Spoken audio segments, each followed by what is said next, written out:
तर नमस्कार मित्रांनो, तुमचं आजच्या नवीन ब्लॉगमध्ये एक सहर्ष स्वागत आहे. काय देवाचं दर्शन घेत निघालो होतो आष्टीला.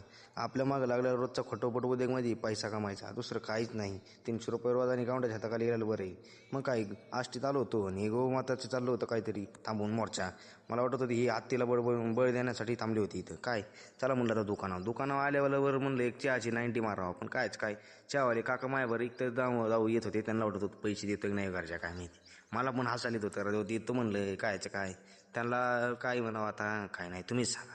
मग काय त्यानंतर ते राऊत सर ती त्यांची गाडी घेऊन त्यांच्या गाडीचं काय सारखं क्वाटरत होता आता. त्यांना टेन्शन आलं होतं आणि हे पोरं इथं उभं होते. काय चला म्हणलं आता तुमचं चालून द्या, मी करतो दुसऱ्या गाडीचं काम. यांच्या गाडीचं काम करून दिलं आणि आलो आरमाडा नीट करायला दुसरी. काय या आरमाडाचं काय सगळा सारमाडा होऊन बसलेला होता.